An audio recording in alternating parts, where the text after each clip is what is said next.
ध्यान विधि में आप सभी का स्वागत है। ध्यान विधि वास्तव में है क्या, इसे समझ लीजिए। ध्यान विधि वास्तव में एक कीमिया है, एक टेक्निक है जो आपको रूपांतरित कर देती है। आपके भीतर की व्यवस्था को एक नया रूप, नया आयाम, नया दृष्टिकोण देती है, जिससे कि जीवन की जो बहुत सारी समस्याएं हैं, दुख तकलीफ हैं, उनसे मुक्ति मिलती है। ये दुख तकलीफ क्या हैं? ये समस्याएं क्या हैं? अज्ञान का परिणाम। और उस अज्ञान को किस तरह से हटाया जाए, उसको हटाने की टेक्निक का नाम ध्यान विधि है। क्योंकि बिना तकनीक के जीवन सरल और सुविधाजनक नहीं हो सकता। एक समय था, आज से 100 साल पहले का, कि अमेरिका जाने में 6 महीने का समय लगता था। 6 महीने, सोच सकते हैं। आज चले तो 6 महीने बाद आप अमेरिका पहुंचेंगे, लेकिन आज 18 घंटे में पहुंच जाते हैं। 6 महीने का सफ़र 18 घंटों में, और वो भी आराम से खाते पीते बैठकर। कैसे हुआ? ध्यान विधि के द्वारा। तो ये कौन सी ध्यान विधि थी? ये वैज्ञानिक ध्यान विधि है। हवाई जहाज़ बने, ऐसे गतिशील वायुयान बने कि सीधे आपको 18 घंटे में अमेरिका उतार देते हैं भारत से।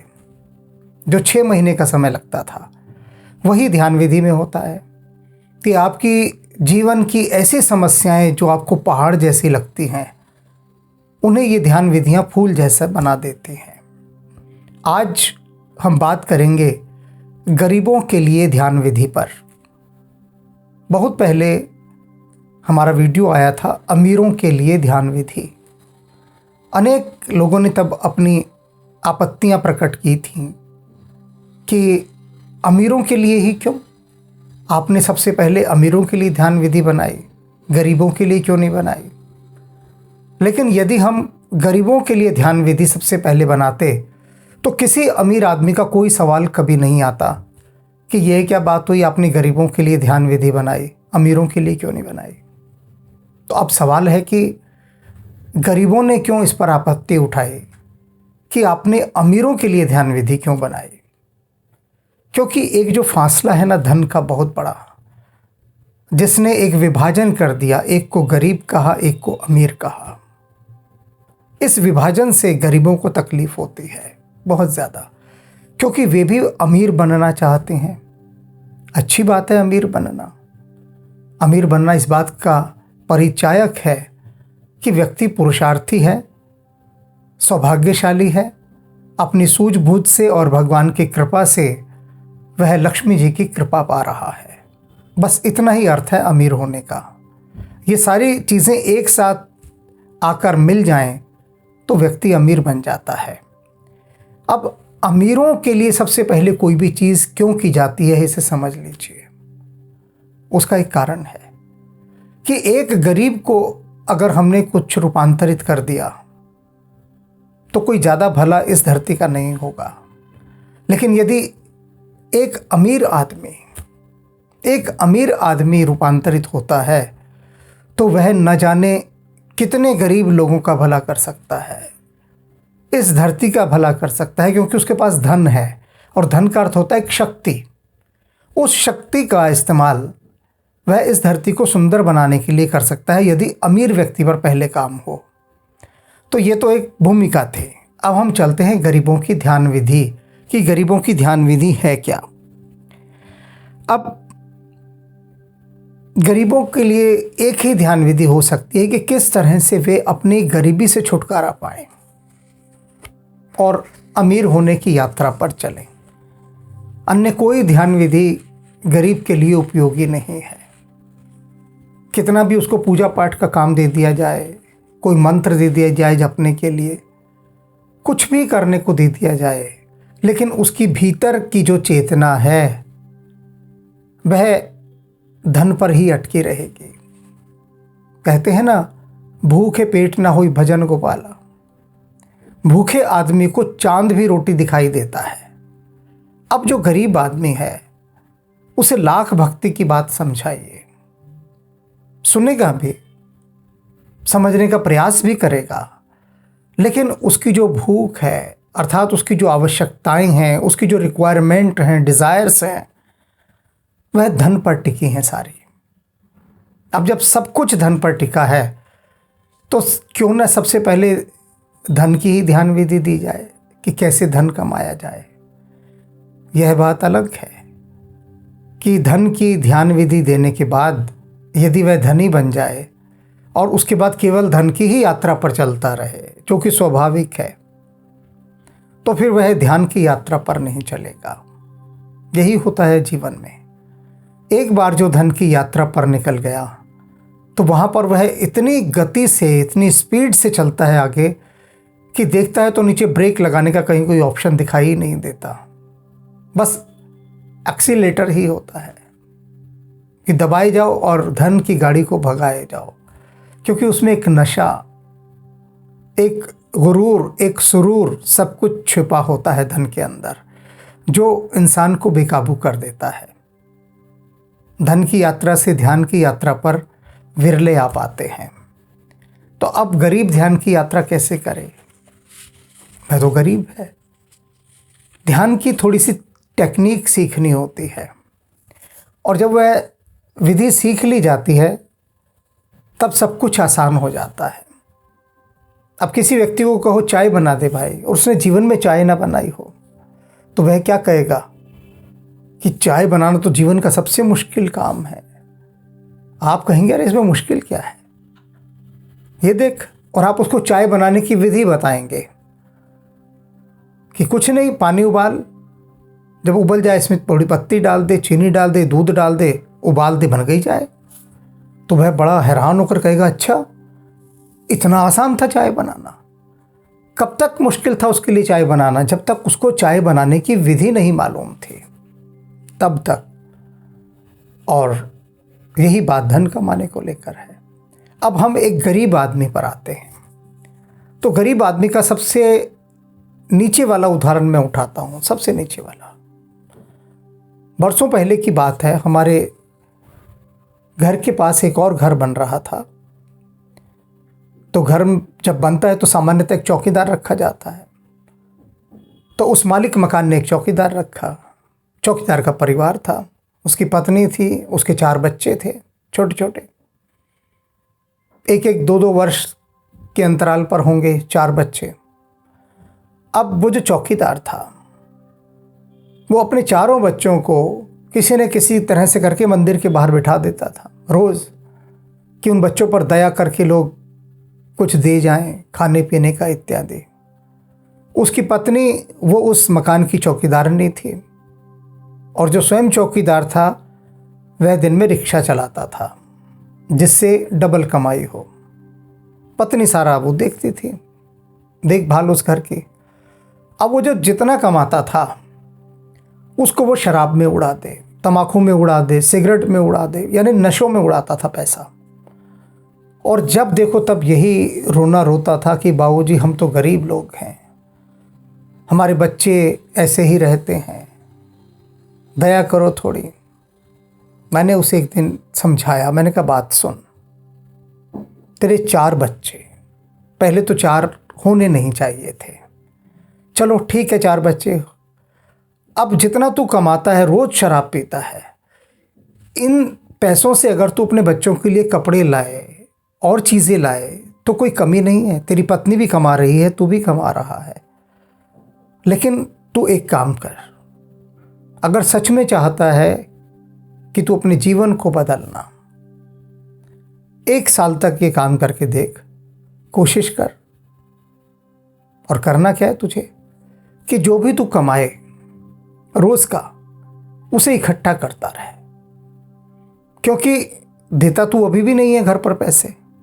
अब वो जो सब पैसे इकट्ठा कर ले महीने में, उस सब पैसों से एक छोटा सा कोई भी आभूषण सोने का लाकर अपनी पत्नी को भेंट कर, कोई भी जो कम से कम आ सके, और ऐसे तो 1 साल तक कर। और उसने भगवान की कृपा से बात न जाने कैसे उसकी बुद्धि में बैठ गई, न जाने कैसे, कि उसने ये नशा करना छोड़ दिया, तम्बाकू सिगरेट छोड़ दिया, जो कि संभव नहीं था। बिल्कुल भी नहीं था। अभी कहा ना हमने कि निश्चित रूप से कोई दैवी प्रेरणा हो गई होगी, भगवान की कृपा हो गई होगी, वरना ये शराब, ये तम्बाकू, ये सिगरेट भला छूटते हैं किसी के? नहीं छूटते। क्योंकि मनुष्य का मन क्या है, बहुत ही दुर्बल है, बहुत कच्चा मन है। और वो मन इतना कच्चा है कि जरा जरा सी चीज़ों पर फिसलने लगता है।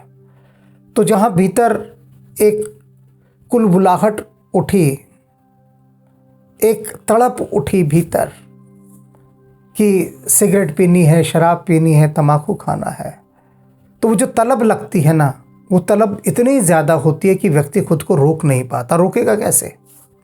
खुद का मालिक तो है नहीं, वो तो गुलाम है अपने मन का। तो मन ले जाता है उसे नशा करने वाले स्थानों पर और वह नशा करता है। तो उस पर भगवान की कृपा हुई। ये कृपा ही है, राम कृपा बिनु सुलभ न सोई, कि इतनी सारी माया खुद हट गई चारों तरफ से। और उसने पैसा जोड़ा, हर महीने अपनी पत्नी को आभूषण लाकर देता रहा और मुझे बताता कि देखिए अब की बार मैंने ये दिया, अब की बार मैंने ये दिया। और खूब मेहनत करता, मतलब जितना ज़्यादा से ज़्यादा वो रिक्शा चला सकता था उसने चलाई। और 1 साल के अंदर उसने बहुत सारे आभूषण अपनी पत्नी को दे दिए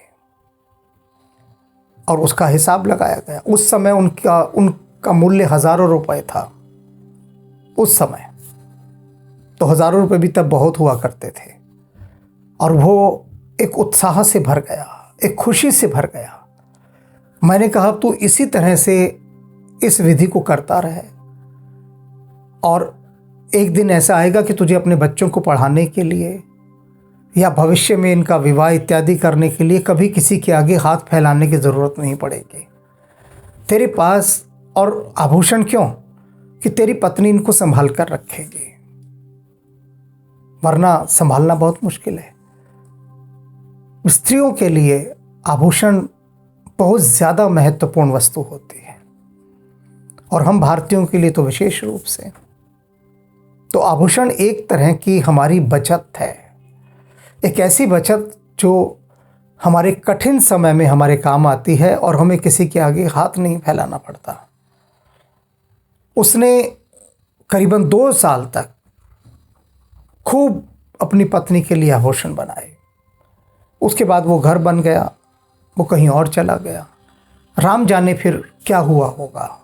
लेकिन अभी उन 2 सालों तक के हिसाब में उसके ऊपर एक नया रूपांतरण आ गया, एक नया नशा आ गया कि खूब पैसा कमाना है और उस पैसे को कमाकर अपनी पत्नी के लिए आभूषण बनाकर देने हैं, और वे आभूषण उसकी एक बचत होंगे।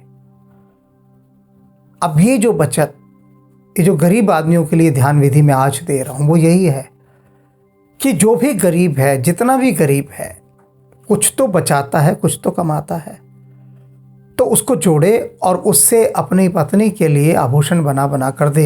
यदि आपके घर में बिटिया है तो आपकी पत्नी आपकी बिटिया के लिए वो सारा जोड़ लेगी। और एक जो सबसे बड़ी बात गरीब के लिए एक और ध्यान विधि, कि वो फालतू के खर्चे कोई ना करे।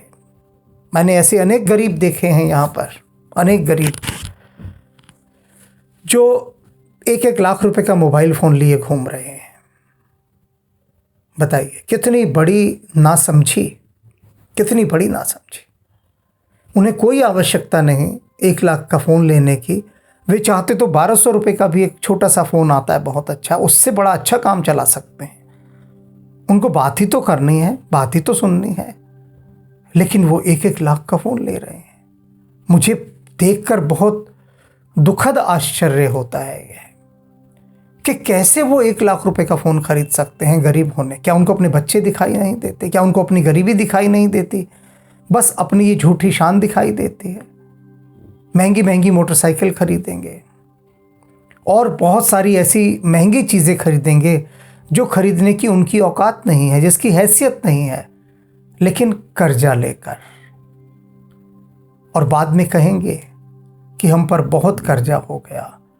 मेरे पास असंख्य इस तरह के व्हाट्सएप आए हैं मैसेज, जिसमें वो रो रो के प्रार्थना कर रहे हैं कि हमें इस कर्जे से मुक्ति दिला दो। और सब गरीबों के हैं ये संदेश।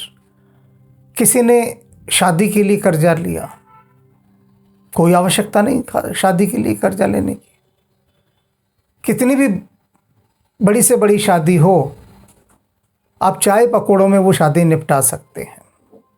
मैंने बहुत ऐसी शादियां देखी हैं जिनमें सिर्फ उन्होंने चाय पकौड़ों का इंतज़ाम किया, एक आध और छोटी मोटी चीज़ रख दी, बस खिलाया, हाथ जोड़े, सबको नमस्कार किया, मिल बैठ कर इकट्ठे हो गए।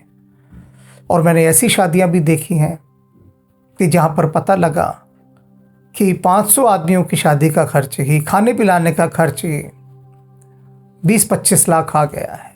सोचिए आप। तो कोई आवश्यकता नहीं व्यर्थ का। एक गरीब और था, मैं आपको बताऊं, उसने अपने बेटे की शादी में रिसेप्शन किया, 11 लाख रुपए का उसने मुझे बताया, मैंने टेंट पूरा खरीदा है।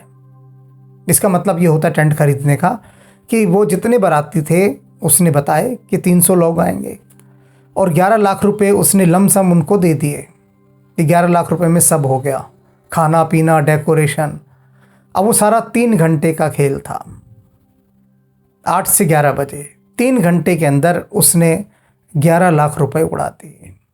रिसेप्शन किया, लोग आए, खाया पिया, चले गए, और वो 11 लाख रुपए उस गरीब आदमी ने ये झूठी शान दिखाने के लिए उड़ा दिए।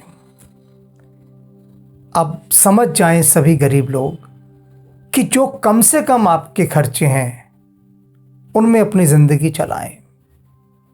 सस्ती चीज़ें लें, कपड़ा महंगा लेने की आवश्यकता नहीं, कपड़ा साफ होना चाहिए, महंगा नहीं।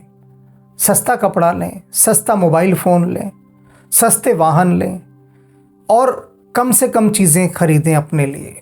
कम से कम जितने भर से गुजारा हो जाए, जो गैर ज़रूरी है उसे छोड़ दें। तो आप क्या पाएंगे कि आपके पास बहुत सारा पैसा बचने लगा है, बहुत सारा पैसा। तो उदाहरण के लिए मान लीजिए आप पूरे दिन में अगर 1000 रुपये कमाते हैं पूरे दिन में, तो आपके पास 800 रुपये रोज़ बच सकते हैं, बचत आपकी, अगर हम अपने व्यर्थ के खर्चों को हटा दें तो।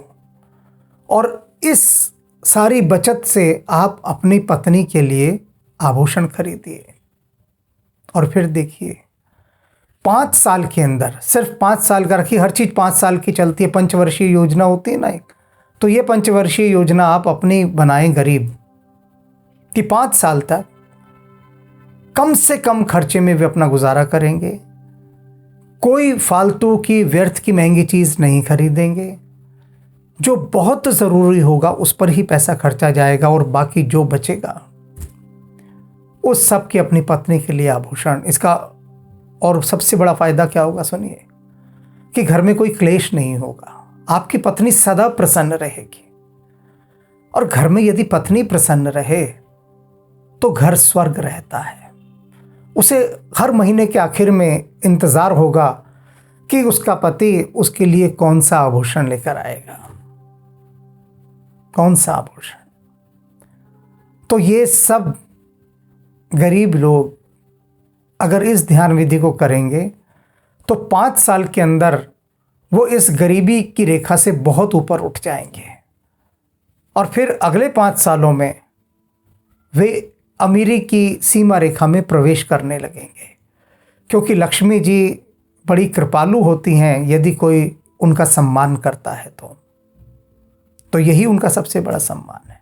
लक्ष्मी जी खुद देखेंगी कि मुझे पाने के लिए, अपने घर में विराजमान करने के लिए कितने सच्चे मन से उत्साहित है, और इसका घर भी पवित्र है, सुख शांति है, परिवार में प्रेम है, पति पत्नी एक दूसरे को बहुत अच्छे से सम्मान देते हैं।